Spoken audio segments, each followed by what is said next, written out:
샬롬, 주님의 이름으로 사랑하고 축복합니다. 우리 친구들 이번 주에도 코로나19로 인해서 아쉽지만 너무나도 마음이 아프고 또 슬프지만 직접 만나서 예배를 드릴 수 없게 되었고요. 영상으로 이렇게 예배를 드리게 된 것에 대해서 아쉬운 마음을 표현하고 싶긴 하지만 그럼에도 불구하고 우리 각자의 자리에서 하나님을 귀하게 예배할 수 있다라는, 우리 청소년부 친구들이 어느 자리이든 하나님을 예배할 수 있다라는 그 가능성과 기대감으로 이 영상 예배를 준비하고자 합니다. 이 말씀을 오늘 나눌 때에도 각자의 처소에서 예배하는 우리 친구들에게 그 하나님의 은혜가 동일하게 임할 줄 믿습니다. 우리 친구들 얼마 전에 TV를 볼 때 이런 기사를 본 적이 있죠. 아카데미 작품상을 수상했던 영화. 네, 그 영화는 바로 기생충이라는 영화예요. 굉장히 이 기생충이라는 제목을 보면은 뭔가 저도 처음에 이 제목을 접했을 때 굉장히 벌레들이 나오고 어떤 그런 그 지저분하고 어떤 감염적인 그런 어떤 상상들을 했던 영화인데, 이 영화가 아카데미 작품상, 다시 말하면 세계 모든 영화인들이 인정하는 작품상을 수상했다는 것은 굉장히 한국 영화뿐만이 아니라 세계에서 굉장한 업적을 남긴 대단한 성과이기도 하다는 것입니다. 그만큼 이 영화는 세계적으로 많은 사람들에게 이 영화가 준 메시지가 컸다라는 것을 알 수 있는데요. 그래서 이 영화를 가지고 한번 좀 먼저 서두를 좀 나누고 싶어요. 여러분, 이 영화 내용은요, 반지하에 살고 있는 기택 씨, 그러니까 기택이라는 사람의 가정이 살고 있었고요. 또 그 아들이 부잣집에 사는 박 사장이라는 사람의 가정의 가외 선생으로 어, 가게 되면서부터 이 영화의 내용이 시작되는 그런 이야기입니다. 이 기택 씨라는 사람은 굉장히 이 아들이 얼마나 자랑스러웠겠습니까? 그래서 이 아들을 향해 아들아, 넌 다 계획이 있었구나라고 이렇게 말을 하면서 굉장히 아들을 자랑스러워 했었지만 결국 영화의 내용의 후반에 가면은 이 계획이 다 틀어지면서부터 거기에서부터 벌어지는 해프닝과 사건을 다루고 있는 영화가 바로 이 기생충이란 영화예요. 이 영화 제목이 말해주는 것처럼 기생충이라는 이 의미는요. 결국 부잣집, 잘 사는 집에 어떻게든 빌붙으면서 기생하며 살아가는 이 기택이라는 사람의 가정의 이야기를 그리면서 이 영화에서 말하고자 하는 실질적인 내용은요. 빈곤층과 부유층, 다시 말하면 잘 못 사는 사람과 잘 사는 부자의 이 대조를 보여주는 영화이기도 하다는 겁니다. 그러면서 이 영화가 묻는 내용이 하나가 있습니다. 그것이 뭐냐면요. 과연 그게 전부인가라는 물음표를 던지는 거죠. 그래서 이 영화의 결말에 이르면요. 부잣집 박 사장네도 그렇고요. 가난했던 기택씨네도 그렇고 어느 누구도 알고 보면 행복하지 않는 이 결말이 나게 되는 것을 보면서 우리에게도 그런 질문을 던져 과연 인생의 궁극적인 문제가 어디에서부터 오고 그것이 무엇인가를 다시 한번 생각해 보는 영화였다는 것입니다. 그래서 어쩌면은 이 기생충이란 영화가 많은 세계인들이 아니 많은 나라의 사람들이 모든 사람들이 공감할 수 있는 소재였기 때문에 아마 아카데미 작품상을 수상하지 않았나라는 그런 생각들을 해보게 되었습니다. 그래서 여러분 우리도 한번 생각해 봤으면 좋겠어요. 우리가 가져야 될 또 생각해야 될 실제적인 인생의 문제는 무엇이냐는 것이죠. 먹고 사는 거, 또 더 많이 가지고 더 많이 벌고 또 더 높은 위치로 더 높은 곳으로 오르고 그렇게 살고 싶은 것이 세상에 말하는 기본적인 인간의 욕구일 수 있겠지만요. 여러분 우리는 예수를 믿는 사람들이잖아요. 하나님을 믿고 예수 그리스도를 영접한 사람들이잖아요. 그렇게 예수를 믿는 사람들은 과연 이 세상과 같은 어쩌면은 이 세상에서 고민하고 바라는 이 문제를 고민하고 살아야 되는 건지 아니면 이보다 더 큰 무언가를 고민하고 살아야 되는 건지에 대해서 오늘 우리 친구들과 함께 좀 생각해보고 말씀을 통해서 나누어 보기를 원합니다. 세상에서 여러분 인간은 매일매일 이런 고민들을 하고 살지 않습니까? 아마 우리 친구들은 지금 그런 고민들을 안 할 수도 있어요. 왜냐하면 요즘 사회는 굉장히 부유하고 어쩌면 이것에 대해서는 좀 너무 동떨어진 생각일 수 있겠지만 여러분 실질적으로 인간의 삶의 가장 근본적인 문제가 무엇인지 아세요? 바로 무엇을 먹고 살지에 대한 문제를 앓고 살아간다는 것입니다. 어느 누구나가 여러분 내일과 또 미래를 걱정하며 무엇을 먹을지에 대해서 어떻게 살지에 대해서 많은 고민을 하며 살아간다는 것입니다. 이 문제는 지금 예수님 앞에 있는 그러니까 오늘 본문에 나오는 예수님 앞에 나와 있는 많은 무리들 또 성인만 해서 여러분 5,000명 남녀노소 누구나 다 포함하면 여러분 이 5,000여 명보다 훨씬 더 많은 인원이 구성된 이 많은 군중들에게도 여러분 실제로 똑같은 과제 중에 하나였다는 것입니다.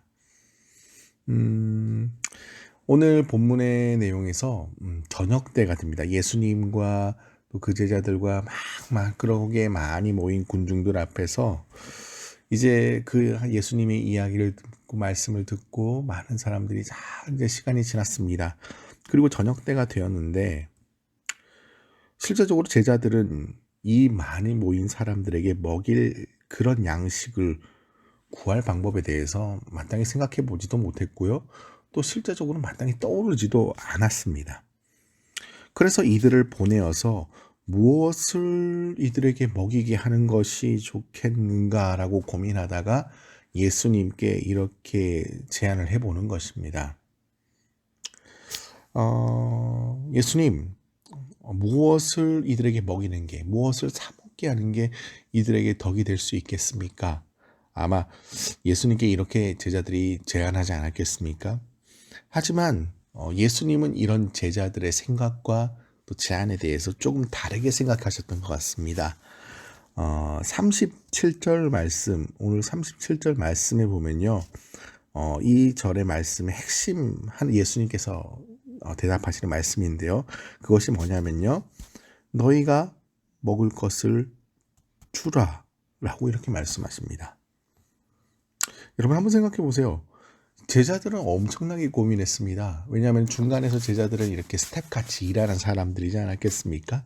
막 예수님께 말씀을 듣고 많은 군중들이 은혜 받고 즐거워했지만 사람인지라 인간인지라 여러분 많은 사람들이 배고파하는 것을 눈에 보일 때 그것에 대해서 어떻게 해결할까 예수님께 제안을 드렸는데 예수님께서 하시는 말씀이 너희가 먹을 것을 주라 이렇게 말씀하시니 제자들이 이 반응이 얼마나 당황했냐는 것입니다.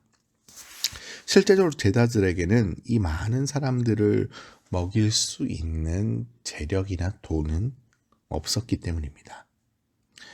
실제적으로 이들을 먹이려면요, 그 당시에 돈으로 보면 200데나리온 정도가 필요했다라고 볼 수 있습니다. 그런데 여러분, 근데 막상 돈이 있다 해도 문제입니다.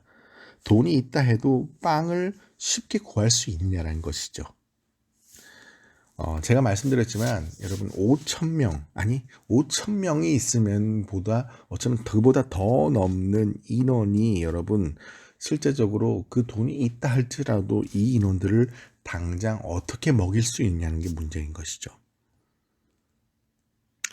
그러니까 여러분 실제적으로 오늘날 현실적으로 따져봐도요 5,000명을 이제 저녁 때 먹여야 된다고 생각해 보십시오. 이제 막 몇 시간 뒤 몇 시간도 아닙니다. 이제 뭐 한 곧 30분 뒤 20분 뒤에 당장이라도 이들에게 저녁거리를 제공해야 되는데 그 양식을 어떻게 당장 구할 수 있냐는 것이죠. 쉽지 않습니다. 지금 여러분 중국집에 전화를 해서 지금 저희 5,000명 좀 넘는 사람들이 있는데요. 짜장면 5,000그릇 이상 좀 많이 좀 보내주십시오. 이렇게 전화할 때 그게 가능하겠습니까? 동네에 있는 뭐 뚜레쥬르나 파리바게뜨나 뭐 모든 빵집 여러분 다 돌아도요. 그 인원을 단번에 5,000명 이상의 인원들을 그 먹일 수 있는 빵을 구하는 게 여러분 상식적으로 불가능하지 않습니까? 그런데 여러분 생각해 보세요. 2000년 전 그것도 빈들에서 그 양식을 실제로 구할 수 있느냐라는 것입니다. 정답은요. 불가능입니다. 그래서 여러분 그렇다면은 여기서 필요한 것이 무엇이겠습니까? 이런 상황에서 여러분 어떤 일들을 기대하셔야 되겠습니까? 당연히 기적이죠. 다시 말하면 현실에서 볼 수 없는 일들이 이 가운데 일어나지 않으면 실제적으로 이 상황은 해결될 수 없는 상황이라는 것입니다. 그래서 이 기적에 대해서 오늘 예수님은 결국 그것을 보여주시죠. 오늘 말씀이 전하고자 하는 부분은 바로 예수님의 능력이라는 것이 포인트일 수도 있다는 겁니다. 제자들도 아마 예수님께서 이 상황을 직접적으로 해결하는 그 과정들을 보기 원했을 겁니다. 그때 예수님께서는 이렇게 말씀을 하십니다. 이제 38절에 보시면요. 자, 너희에게 떡 몇 개나 있는지 한번 가서 보라. 이렇게 말씀을 하십니다. 이제 예수님이 뭔가 하시려고 하시는데 거기에 제시한 내용이 뭐라고요? 떡 몇 개 있는지 한번 저 사람들에게 가서 좀 찾아보라는 겁니다. 참 알 수 없는 어쩌면 제자들은 도무지 상식적으로는 받아들이기 힘든 대답일 수 있습니다. 그렇지만 또 예수님의 명령이니까 그렇게 하기 위해 사람들을 막 다니면서 그렇게 구해옵니다. 양식을. 그렇게 구해왔는데 실제로 뭘 구해왔냐면요. 떡 5개와 물고기 2마리 뿐이었다는 거예요. 그러니까 그 군중들의 여러분 어떤 지위나 상황들을 우리가 대략적으로 알 수 있지 않겠습니까? 다 힘든 사람들이고 다 어렵고 다 갈급한 사람들이 모였다는 것이죠. 그렇게 얼마 되지 않는 양에 대해서 제자들은 아마도 좀 실망스러운 마음을 감출 수가 없었을 것입니다. 분명히 5천 명 이상이나 되는 그 여러 사람들 가운데 고작 이것으로 어떻게 이 많은 사람들을 먹일 수 있냐라는 그런 마음이 들지 않았겠습니까? 하지만 예수님에게는 실제적으로 이 양이 굉장히 충분했습니다. 제자들이 가져온 떡 5개와 물고기 2마리를 예수님께서는 그 자리에서 어떻게 하셨죠? 축사하시고 그것을 떼어서 제자들에게 나누어 주라고 하십니다. 들판에 가득 둘러앉는 사람들에게 이제 제자들은 예수님께서 그렇게 명령하셨으니 떡을 나누어 주기 시작합니다. 여러분, 이제 사건은 지금부터 시작됩니다.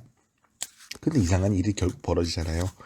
아무리 떡을 떼어 주는데 여러분, 상식적으로 또 물고기를 나누어 주는데도 상식적으로 여러분, 그 음식이 사라지는 것이 정답인데 사라지지 않는다는 것입니다. 소진이 되어서 없어지기는커녕요, 오히려 그것을 먹고 남은 양이 가져온 것보다 더 많아지는 기적이 눈앞에 일어났다는 것입니다. 이것이 어떻게 여러분 현실적으로 일어날 수 있는 일이겠습니까? 상상할 수 없는 일이지 않습니까? 그래서 이 기적이 무엇이냐는 거예요. 이것이 무슨 역사라는 것이죠. 바로 이 기적이 곧 예수님의 능력이었다는 것입니다. 이와 같은 오병이어의 기적이 저는 말씀을 증거하는 사람으로서 이 말씀을 듣는 우리 사랑하는 청소년부 친구들에게도 그 능력과 예수님의 은혜가 있기를 축복합니다. 다시 말하면 예수님과 함께 있으면, 함께 할 때에 우리의 삶이 어떻게 된다고요? 풍성해질 수 있고요. 오늘 음식이 남고 넘쳐날 정도로 우리에게도 그러한 은혜가 넘쳐 흘러날 줄 우리가 믿으시기 바랍니다.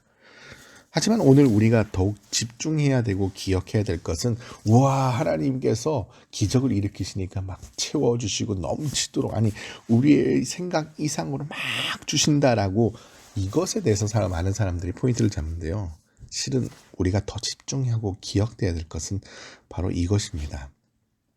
단지 떡과 물고기를 먹어서 그것에서 오는 배부름을 두고 말하는 것이 중요한 것이 아니라, 예수님께서는 실은 여러분 이 무리들을 오병이어로 먹이시기 전에 무엇을 했느냐를 보시면은 어쩌면 우리가 정말 진짜 예수 믿는 것이 무엇인지에 대해서 더 알아볼 수 있다는 것입니다. 오병이어로 먹이시기 전에는 분명히 여러분 이들에게 무엇을 먹이셨습니다. 그것이 무엇이냐면요, 바로 말씀을 먹이셨습니다. 그들을 가르치시면서 말씀을 그 무리들에게 먹이시기를 언제까지 했냐는 것이죠. 날이 저물도록 계속 그렇게 말씀을 전하셨다는 거예요. 그러니까 이 역사 현장에 있던 무리들은 여러분 영혼을 살리는 이미 생명의 말씀을 먹고 있었다는 것이 현실적인 사건이고요.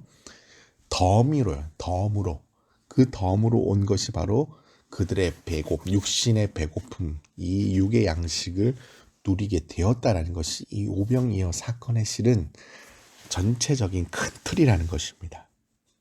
육의 양식을 먹으며 영혼의 양식이 되신 그 예수 그리스도를 실제적으로 경험한 현장이 바로 오병이어 사건이었다는 것이죠.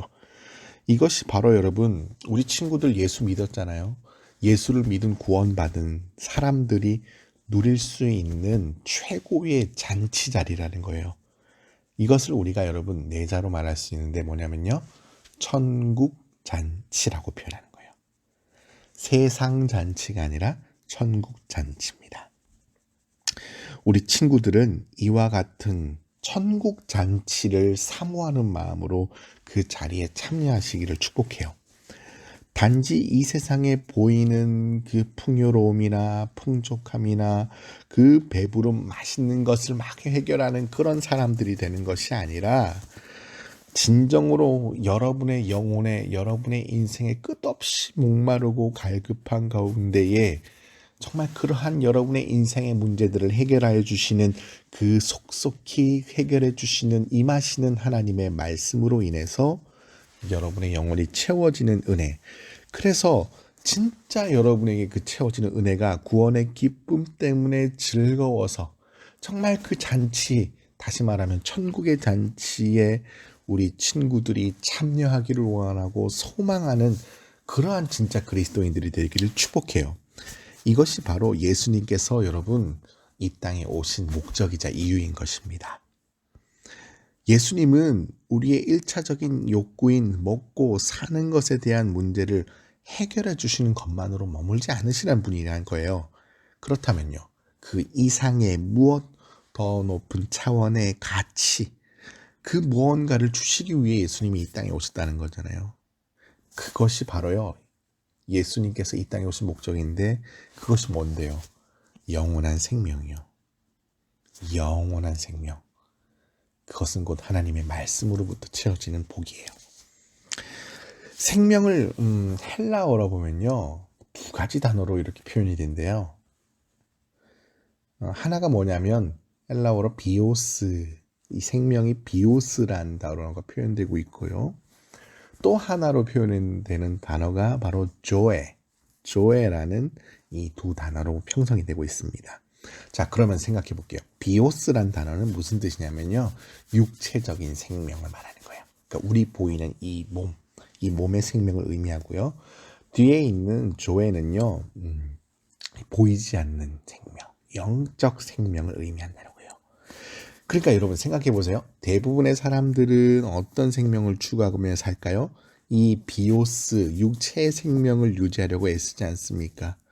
그리고 이 비오스의 생명을 어떻게든 연장시키고자 막 살찌우고 채우려고 노력하는 것이 현실입니다. 그래서 그것을 위해 뭘 해요? 돈을 많이 벌려고 하고 좋은 대학도 가려고 하고 또 출세하려고 합니다. 왜? 이 땅에서 누릴 수 있는 최고의 생명을 누리려고 하는 거죠. 그런데 안타까운 게 있어요. 그러다 보니까 그것만 바라보다 보니까 자기 양심 팔고 또 남을 어떻게든 눌러서 빼앗으려고 하고, 그리고 그 가운데 무엇이 우상이 되나요? 물질이 우상이 되고 출세가 우상이 되고 그 모든 것이 우상으로 섬기게 된다는 거예요. 심지어 그것을 위해 교회를 이용하기도 한다는 것을 볼 수 있습니다. 이렇게 떡과 물고기를 먹고 배불러 하는 것을 비오스의 생명을 얻은 것으로 만족한다는 것이에요. 그런데 여러분, 그리스도인은요, 이 비오스의 만족을 위해 살아가야 되느냐는 것이죠. 이것으로 만족하지 않는 것이 그리스도인입니다. 그럼 어떤 생명을 만족한다고요? 영원한 생명을 바라는 조회를 소망하며 간다는 거예요. 그 생명의 근원은 누군데요? 예수 그리스도와 함께 그분 안에 거하는 삶을 영원한 생명의 삶이라고 말하는 겁니다. 그렇기 때문에 우리가 누리는 천국 잔치는 단지 막 떡과 물고기를 막 풍족하게 먹고 와 배불러서 기뻐하는 그런 잔치만을 두고 하는 말이 아니라, 우리가 정말 경험하지 못했던 참 생명, 또 이 땅에서만 경험하지 못했던, 아니 이 땅에서 누리는 생명이 아닌 그 영원한 생명을 주시는 예수 그리스도 하나님 안에서 화목하며 즐거워하는 것이야말로 여러분, 목사님이 말하고자 하는 천국 잔치가 이것이라는 거예요. 이제 우리 친구들 말씀을 마무리할게요. 사랑하는 우리 청소년 친구들, 우리 친구들이 이 천국의 기쁨을 누리며 살았으면 좋겠어요. 아니 그렇게 누리기를 축복합니다. 설령 우리 눈앞에 여러분의 육적으로 채워줄 그 비오스, 그 육체적인 생명이 비록 우리 눈앞에 없을지라도 그것에 낙심하고 그것에 지쳐하는 것이 아니라 예수 그리스도를 믿는 그것 때문에 영원의 기쁨인 조회를 얻었음을 우리 친구들이 진짜 기뻐하며 살았으면 좋겠습니다. 외롭고 썰렁한 빈들, 아무 음식도 없고 어떻게 보면 아무 좋은 것이 없는 그런 자리일지라도 그곳에 예수 그리스도, 나를 사랑하시는 긍휼히 여기시는 예수님이 함께 계심으로 그것으로 인해 즐거워하는 우리 친구들의 삶이 되기를 간절히 축복합니다. 그렇게 구원받은 백성들이 함께 모여 예배하는 자리, 우리는 그 자리를 사모해야 되지 않겠습니까? 목사님이 이번 코로나19를 경험하면서 아마 우리 친구들도 그렇게 느낄 거예요. 예배를 함께 모여 예배를 드리는 것이 이렇게 귀한 것이라는 것을 생각해보고 다시금 이 예배 자리의 귀중함을 깨닫게 자리는 것을 보게 됩니다. 어쩌면 이 코로나19로 인해 그것이 우리에게 제한될 수 있는 영역이 될 수 있지만 이 시기가 우리 친구들로 하여금 또 저에게 천국의 잔치인 바로 우리가 모여 예배드리는, 어쩌면 우리가 모여드리는 예배드리는 이 예배가 우리가 볼 때는 크게 기쁨이 없어 보였던 것이라고 생각할 수 있겠지만 실은 이 천국의 잔치인 예배가 세상의 기쁨보다 더 큰 기쁨이 있다라는 것을 우리 친구들이 그리워하고 사모하는 마음이 더 커졌는 그런 이 시기가 되기를 간절히 원해요. 그래서 우리 친구들이 지금 있는 가정 또 어느 곳에 있든지 그 서 있는 그곳에 예배의 자리로 만들어가는 우리 친구들이 되기를 축복합니다. 바로 이 예배가 천국의 잔치임을 기억하는 우리 사랑하는 중고등부 친구들, 모든 우리 사랑하는 선생님들이 되시기를 주님의 이름으로 축복합니다. 기도하겠습니다. 하나님 아버지, 사모하는 마음으로 하나님께 예배하는 천국 잔치를 사모하며 그 영원한 생명을 사랑하며 예수님과 함께 살아가고 예수님과 함께 동행하며 살아가는 우리 청소년부 친구들, 또 우리 선생님들, 우리 모든 청소년부가 될 수 있도록 주님 함께하여 주시옵소서. 코로나19로 인해 함께 예배할 수 없는 상황이지만 어쩌면 지금 이 시기가 우리에겐 가장 하나님을 예배하는 것이 사모하며 기대되는 자리가 되게 하여 주시고 각 가정에서 각 처소에서 예배드리는 우리 청소년부 친구들에게 예배가 정말 천국의 귀한 기쁨의 현장임을 깨닫게 하시고 지금 이 시기에 예배하는 그 처소를 통하여 하나님이 영광 받으시고 그곳에 동일한 은혜를 부어 내려 주시옵소서. 우리와 함께 하시는 주님을 찬양하며 걸어가신 예수님의 이름으로 기도드립니다. 아멘. 이제는 우리 주 예수 그리스도의 은혜와 하나님 아버지의 크시고 놀라우신 그 사랑하심과 성령님의 교통하심과 역사하심과 충만하심이 오늘도 각자의 현장에서 천국 잔치를 사모하며 하나님께 엎드려 예배하는 우리 사랑하는 청소년부 친구들 머리머리 위에 또 우리 교사들 머리머리 위에 그 영원한 생명과 은혜가 날마다 넘치며 더하기를 이제로부터 영원토록 함께 하시기를 간절히 축원하옵나이다. 아멘.